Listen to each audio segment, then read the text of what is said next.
الرحیم۔ عام طور پر لوگ پوچھتے ہیں کہ یہ برزخ کیا چیز ہے۔ برزخ پردہ آڑ، مرنے کے بعد اور قیامت والے دن اٹھنے سے پہلے یہ جو درمیانی پیریڈ ہے اس کو برزخ کہتے ہیں۔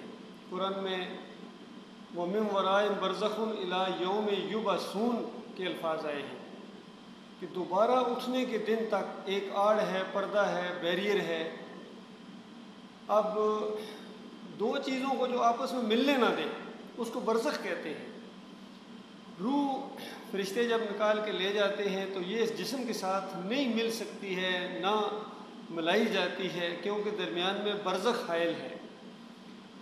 اور یہ جو عقیدہ بنا لیا گیا ہے کہ دوسرے دن روح واپس آ جاتی ہے اس قبر کے اندر اور پھر یہ مردہ زندہ ہو جاتا ہے، پھر منکر نکیر آتے ہیں، یہ بالکل جھوٹی باتیں ہیں، قرآن کے خلاف ہیں، صحیح حدیث کے خلاف ہیں۔ یہ جسم مٹی سے بنا ہوا ہے، یہ مرنے کے بعد مٹی کے ساتھ مٹی ہو جاتا ہے، کوئی جلدی ہوتا ہے، کوئی ذرا دیر سے ہوتا ہے، لیکن مٹی سب کو کھاتی ہے، کوئی بھی مٹی کے ساتھ مٹی ہونے سے نہیں بچ سکتا ہے۔ اور مٹی کے ساتھ مٹی ہونا کوئی توہین نہیں ہے، یہ تو جسم بنا ہی مٹی کا ہے، اس نے مٹی کے ساتھ مٹی ہونا ہے، اور پھر قیامت کے دن اللہ تعالیٰ اسی جسم کو دوبارہ بنائے گا، جسے خلق جدید کہا گیا ہے، دوبارہ بنایا جائے گا یہ جسم۔ ہاں، روح اوپر لے جائی جاتی ہے، وہاں حسب حیثیت اس کو جسم ملتا ہے۔ اور عام مومنین میں اور شہداء میں یہی فرق ہے کہ شہداء کو وہاں برزخی جنت کے اندر جنت کی نعمتیں ملنا شروع ہو جاتی ہیں، اور انبیاء بھی جنتوں میں ہیں، وہاں زندہ ہیں۔ ان قبروں میں نہیں، جو ان قبروں میں زندہ مانتے ہیں وہ بالکل عقیدے کی خرابی میں مبتلا ہے، قرآن کے خلاف ان کا عقیدہ ہے، اور یہ قبر پرستی کی جڑ ہے یہ عقیدہ۔ مردوں کی زندگی ان قبروں کے اندر، یا مردوں کے سننے کا عقیدہ جسے اسماء موتا کہتے ہیں، یا حیات نبی فی القبر کہتے ہیں، یہ بالکل شرکی عقائد ہیں، شرک کی جڑ ہیں بلکہ۔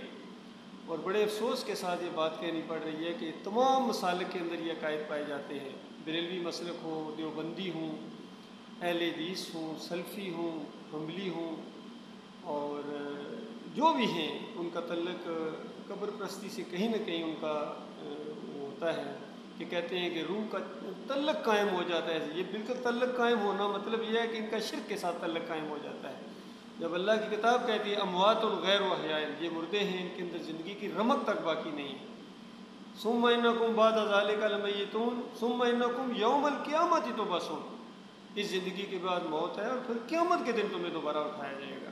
یہ قرآن کا عقیدہ ہے، صحیح حدیث کا بھی یہی عقیدہ ہے۔ کل ابن آدم یاکل التراب الا اجنحہ، نبی علیہ السلام نے فرمایا کہ آدم کے ہر بچے کو مٹی کھاتی ہے، سوائے ریڑھ کی ہڈی کا ایک بہت ہی باریک ذرہ جنس نب جسے کہتے ہیں، وہ برباد نہیں ہوتا ہے، اسی کے اوپر دوبارہ جسم کو بنایا جائے گا۔ وہ گویا انسان کا ایک بیج ہے، جہاں جس طرح دوبارہ بیج اگتا ہے اس طرح اگیں گے انسان زمین سے، اور پھر ایک خاص شکل اختیار کریں گے، اور پھر اوپر سے روحیں جو واپس آئیں گی، واپس انہی جسموں کے اندر لوٹائی جائیں گی قیامت کے دن۔ اس سے پہلے نہیں، اس سے پہلے بالکل یہ روح اس جسم کے اندر نہیں واپس آ سکتی۔ باقی برزخ کے اندر پھر اور بھی معاملات، جس طرح علیین اور سجین کا معاملہ ہے، تو وہ لکھے ہوئے دفتر ہیں، ریکارڈ آفس ہیں۔ کچھ لوگ ان کو روحوں کی جگہ کہنا شروع ہو جاتے ہیں، علیین اور سجین، ایسی ہرگز بات نہیں ہے۔ کتاب و مرقوم کہا گیا ہے، لکھے ہوئے دفتر ہیں، ریکارڈ آفس ہیں۔